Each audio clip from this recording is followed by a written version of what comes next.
Mesdames et messieurs, ici Chage sur la chaîne secondaire Série Chage, le Phénix pour les petits news. Ça faisait depuis longtemps qu'on s'était pas retrouvés pour ça, mais j'avais la flemme de vous parler de petits news qui ne m'intéressaient pas, sur des animes qui ne m'intéressaient pas, il n'y avait pas trop de gros trucs, et c'est pour ça que parfois je vous fais des vidéos, mais que sur un seul sujet. Parfois c'est aussi mieux pour le référencement et compagnie, mais là j'avais envie de traiter de plein de petites choses, surtout parce qu'il y a une fake news qui est en train de circuler assez grandement sur la disparition d'Hunter x Hunter, et que ce soit complètement annulé. Et c'est pour ça que je vous montre cette vidéo en fond d'ailleurs, c'est que Otakult il a bien résumé le sujet. C'est quelqu'un, si vous le connaissez pas, qui se trouve sur YouTube, n'hésitez pas à aller checker ses vidéos, surtout sa dernière 50 faits et secrets sur le Shonen Jump et ses mangas, parce qu'il parle beaucoup en fait du Jump, des stats et compagnie, des choses qui forcément en fait n'intéressent pas tout le monde, mais je trouve que c'est un passionné dans les stats du Jump, et ça, je trouve ça génial. Il te parle des classements et compagnie, et ça, c'est juste ouf. En vrai, c'est ça qui fait plaisir sur YouTube,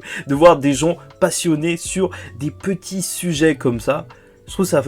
Enfin, allez-y si ça vous intéresse. Bref, donc il a bien résumé l'affaire d'Hunter x Hunter. Qu'est-ce qui est en train de se passer réellement? Pourquoi ce n'est pas la fin? Donc, après avoir été retiré du sommaire de chaque numéro du Jump depuis son nouveau départ en pause, Hunter x Hunter figure désormais parmi les séries terminées, transférées et annulées sur le site du Shonen Jump. Il y a donc de grandes chances pour que le manga change de magazine. Un changement de publication pour passer uniquement au numérique sur Manga Plus comme Chainsaw Man reste aussi envisageable. Ça permettrait un rythme encore plus flexible pour Togashi, on verra bien, mais je pense qu'un communiqué devrait pop prochainement, c'est certain. Je précise bien que malgré ces nombreux hiatus, c'est bien la première fois que le statut de la série est officiellement changé. Hunter x Hunter a toujours été considéré comme un manga hebdomadaire du Jump malgré tout. La situation est donc bel et bien exceptionnelle. Bon, voilà, donc il y a plein de personnes qui ont profité de tout ça pour des médias, même animes, qui ont juste écrit oui, retirez du Jump, c'est finito.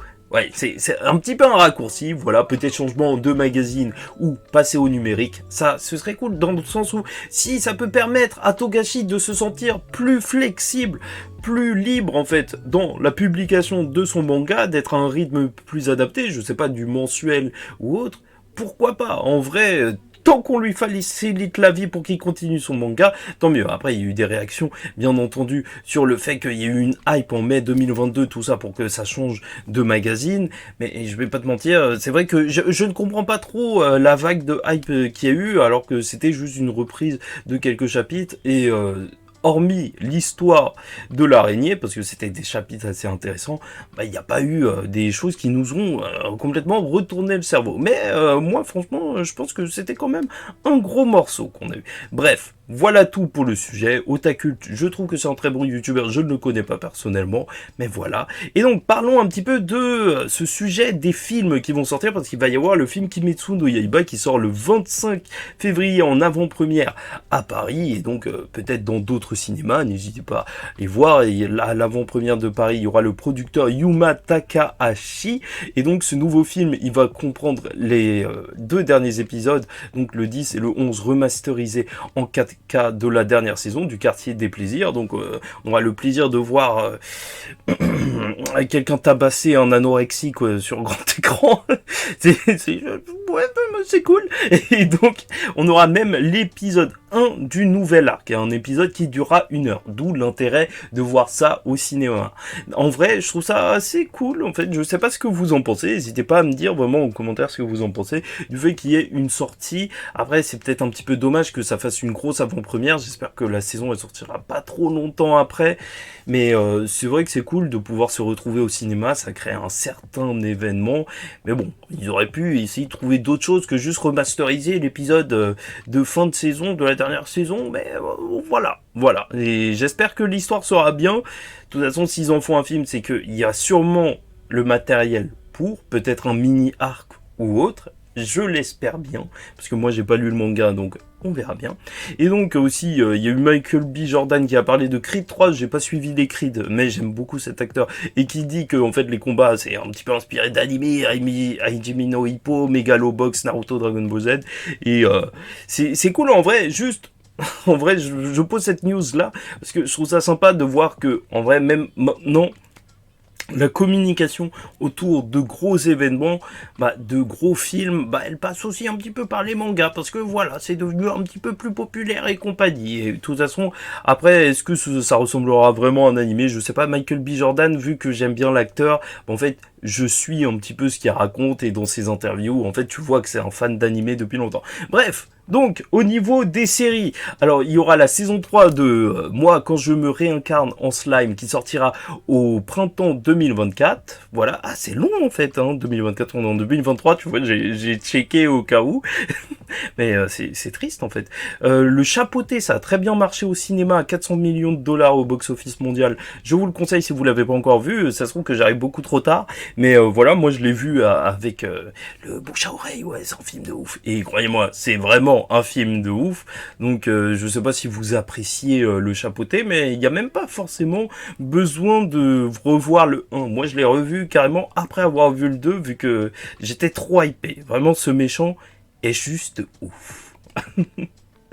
Et donc voilà, il y aura aussi un film pour SNK, enfin un film entre guillemets, puisque l'épisode qui sera diffusé le 3 mars, en fait, ce sera un épisode d'une durée d'1 heure.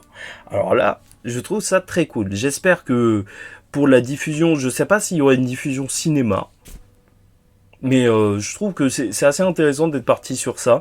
Dommage qu'il n'y ait pas la fin de la série. En vrai, ils nous auraient sorti un film de 2h30. Enfin, moi, ça aurait pété les cinémas. Bon, en vrai, dit comme ça, je ne sais pas si c'était une bonne idée. Mais c'est vrai que ça peut être cool, en fait, de se retrouver autour de gros épisodes plutôt que d'attendre semaine par semaine, alors que on est vraiment sur ce qui est la conclusion de la série. Après, j'ai pas lu le manga, donc je sais pas. Il se passe plein de trucs de fou, mais je pense que c'est bien. Donc, le trailer pour la saison 2 de l'anime d'Eden Zero, c'est... voilà, il est là, il existe. C'est tout ce que j'ai à dire. Et ça sort le 1er avril, ce n'est pas une blague, enfin, j'espère. Et je voulais terminer les news sur ça. Bien sûr, n'hésitez pas à rebondir sur tout et me dire d'autres choses. Ça se trouve que c'est pas un avis à froid. En vrai, je vois les news, je vous en parle, je donne mon avis comme ça, mais c'est pas forcément quelque chose d'extrêmement réfléchi.